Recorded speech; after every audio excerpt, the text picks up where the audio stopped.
Usually patients को ऐसा कमर से लेके नीचे पैर तक ऐसा शूटिंग पेन भी हो सकता है या रेडिएटिंग पेन जो हम लोग बोलते हैं, यानी एक जगह से दूसरी जगह ट्रैवल करता है पेन।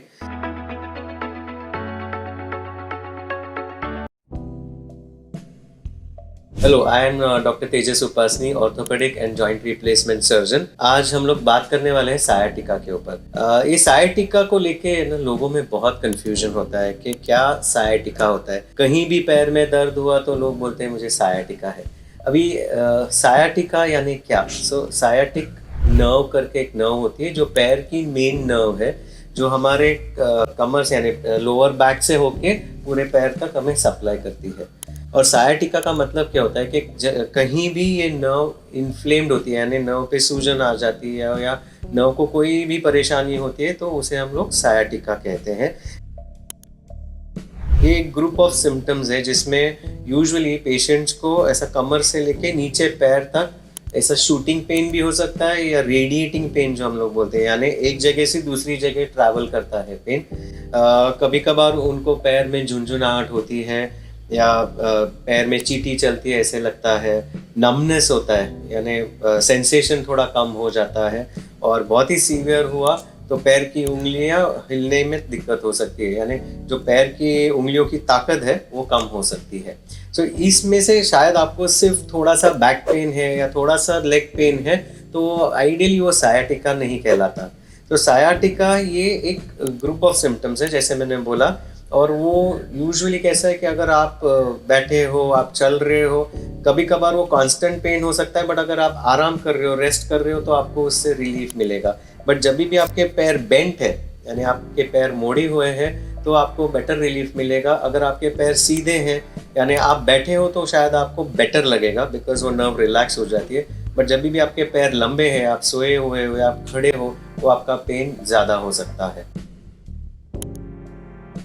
तो सायाटिका का कॉमनेस्ट रीजन है स्लिप डिस्क। मैं कहूँगा ऑलमोस्ट लाइक 75 to 80% बार सायाटिका पेन जो होता है वो स्लिप डिस्क की वजह से ही होता है। बट ऐसे नहीं है कि सायाटिका सिर्फ स्लिप डिस्क से हो सकता है, और भी रीजंस हो सकते हैं। यानी कोई भी अगर ट्यूमर रहा या कोई बैंड रहा जो नस पे दबा रहा है या मसल टाइट हुआ है, ये सब चीज़ों की वजह से भी वो नर्व पे प्रेशर आके सायाटिका जैसे पेन हो सकता है। अभी ये सायाटिका हमें डायग्नोस करना है, यानी कैसे पता चलेगा कि पेशेंट को सायाटिका है। बेस्ट वे है एमआरआई करके।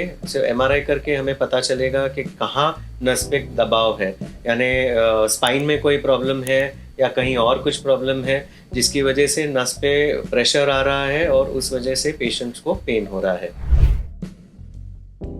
ट्रीटमेंट वाइज हमें पहले डायग्नोस करना है क्या कारण है। कभी कभार विटामिन डेफिशिएंसी यानी विटामिन B12 डेफिशिएंसी की वजह से भी सायाटिका जैसा पेन हो सकता है। अगर पेशेंट डायबिटिक रहा तो भी उनको पैर में नमनेस या टिंगलिंग नमनेस हो सकता है। तो ये सब रूल आउट करने के बाद अगर नर्व पे ही कंप्रेशन है, तो अगर क्लियर कट कंप्रेशन है तो यूजुअली उसको सर्जरी ही लगेगी।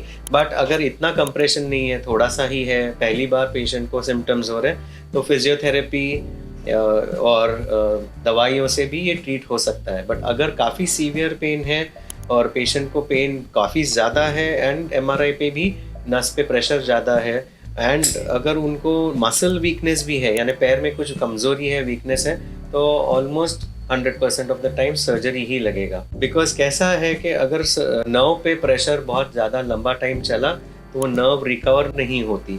जितने जल्दी हम उसका प्रेशर कम करेंगे वो नर्व रिकवर होगी और पेशेंट फटाफट ठीक हो जाएगा। I would like to request all the subscribers to share the video, share the channel and ask their friends also to subscribe to my channel. Thank you, and we'll try to keep this content as far as possible in simple words in English so that सबको समझ में आए and informative. अगर आपके पास कुछ भी orthopaedic related questions हो जो मैं आंसर कर सकूँ, आप प्लीज़ कमेंट्स में लिख दीजिए ताकि नेक्स्ट जो भी मैं वीडियोस बनाऊँ उसमें मैं वो कंटेंट के बारे में इंफॉर्मेशन दूँ।